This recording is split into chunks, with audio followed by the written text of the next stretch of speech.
So you want to buy your first IEM, but you're overwhelmed by the amount of information that's out there, different driver types, the different sound signature, the accessories, and you have no idea what you should care about. Well, in today's video, I'm going to break down the most basic of basic things that you should consider when buying your first IEM. Let's jump into it. Welcome to the super duper noob IEM guide. Yes, for those of you who are looking to buy your first IEM, this video is gonna have all the information that you need. First, let's go over the most important consideration, of course, and that is the sound. Which sound signature should you go for? Now, when you first enter the hobby, learning about different sound signature can be quite the challenge. But the simplest question you can ask yourself before you buy an IEM is that, do you want a fun sounding IEM or do you want something more neutral / natural sounding? Fun sounding IEM tend to have a boost in one or two areas that gives it that little bit of exaggeration, if you will, like a boost in the bass and a boost in the treble. Boost in the bass means just more thumpiness, more slam, and normally that means more fun for a lot of people. Boosting the treble brings forth a lot of energeticness, a lot of liveliness and sparkle that is, again, exciting for a lot of people. Normal / natural sounding IEMs, on the other hand, are IEMs that tries to sound as close to real life as possible, which also means that they sound the most high fidelity. Perfect for those of you who are seeking a more faithful reproduction of your music. Now, not all IEMs land strictly in the fun or normal camp. In fact, a lot of IEM land somewhere in between. And to help you on this journey to discover your favorite sound, on our website, we actually already categorize our IEMs into different categories based off sound signature, so you can choose very easily from there. Alternatively, you can watch our ultimate IEM buying guide to get a more catered recommendation based not only on sound signature but also on different price ranges. We also have a couple older videos from Bossman Critical himself to teach you how to understand and read the frequency response graph that we show a lot of in our videos. Frequency response graph just shows how an IEM sounds on paper, how much bass it has, how much treble it has, how much mid-range it has, and so on. So if you want to quote unquote see how an IEM sounds, then I recommend watching these two videos. And now a quick note on driver configuration and driver setup. These are two things that you should not really worry too much about in the beginning. It's much more useful to focus on the tuning or the sound signature of the IEM that you want to buy. So whether it's a single driver setup, a hybrid setup, a tri-brid setup, a quad-brid setup, it doesn't really matter too much. The more important thing is, again,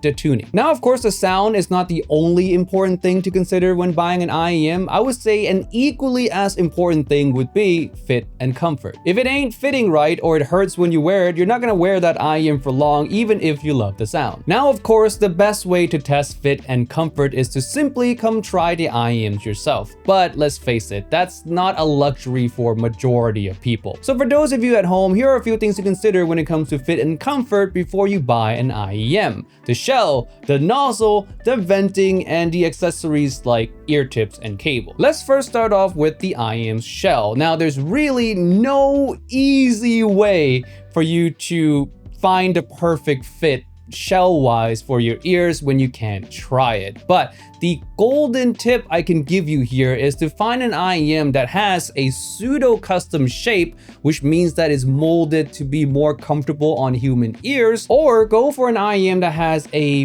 bean-ish kind of shape. Pseudo-custom and bean shape are normally safer for you to buy if you can't try the IEMs yourself. And if you know your ears are on the smaller side, maybe not go for the really chunky shell as your first purchase. Next on the list, we have the nozzles, and these can pose a fit and comfort issue when they are too long, too short, or too wide. Now, I have to say that this is not a common issue. I would say 99% of IEMs don't have issues with the nozzle, but some do, and the best way to find out if you want to risk buying that IEM or not is to read a lot of reviews. If the IEM you're looking to buy have a clear trend of people complaining about nozzles, maybe it's not the safest IEM for you to purchase without trying it first. Next up is venting. Now, typically an IEM is either vented or unvented. Vented just means that there's a pressure relief system of some kind, and unvented means the opposite. It doesn't have a pressure relief system,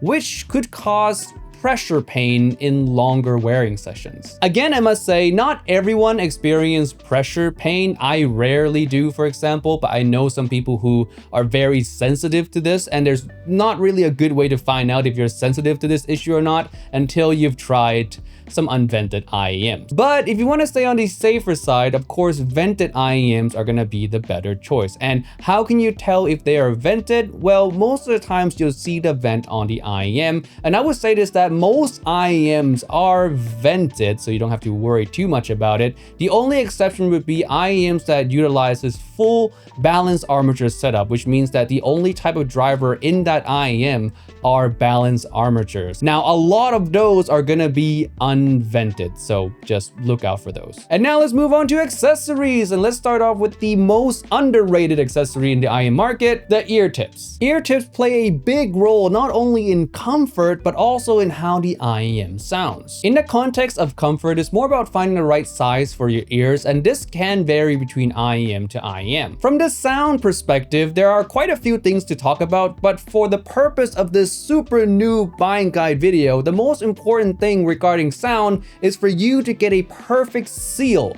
on your ear, because an imperfect seal will lead to bass leakage, which will make the IEM sound lighter, thinner, and definitely not as intended. So pro tip, get it? Because we're talking about ear tips. Pro tip, you can do what the hobbyists call tip rolling, which basically just means you swap different ear tips and try them on until you find one that's both comfortable and provide you with the perfect seal. And last but not least, the cable. And the cable probably plays the least important role when it comes to comfort, and that's because most cables nowadays are pretty comfortable, even the ones that come out of the box with the IEMs that you purchase. The only potential discomforting issues with cable would be the ear hook being somewhat rough and not smooth enough, so they scratch your ear. And another one being that your cable is made out of some kind of fabric that may give you some microphonics, which can be annoying when you're trying to enjoy your music. However, aside from comfort, there are a few things about cables that you, as someone who's super new to the hobby, definitely should know about. Number one, cables can come with different connector types, the most common of which being 2-pin and MMCX. This is important information if you ever want to buy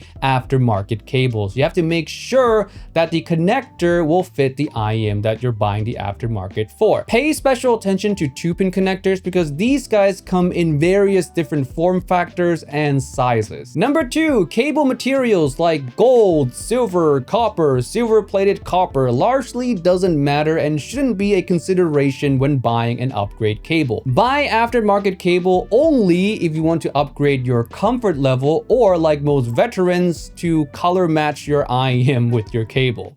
I'm guilty of doing that too. Number three, on the connector, there should be a left and right indicator, either in the form of your typical L and R, or a blue dot for left side and red dot for right side. And lastly, number four, cables can come with a few different terminations, the most common of which being 3.5mm single-ended or 4.4mm balance. On slightly more expensive IEMs nowadays, they normally ship with modular cables, so you can switch between a 3.5 and 4.4, and even sometimes 2.5 balance. Now for IEMs, this is only useful if you want some kind of versatility for your setup. For majority of IEMs, 99.9% of them, a single-ended connection 3.5mm is good enough. Balanced connection like 2.5 and 4.4 simply give you louder volume, which is not really necessary because most IEMs get loud enough using just 3.5. And that's it for a super duper noob IEM buying guide. I hope you find the information helpful. And of course, if you have any more questions, please leave it down in the comment section below. And of course, if you want to buy the best of the best IEMs at every price point and you don't want to spend the brain power to figure out what those IEMs are,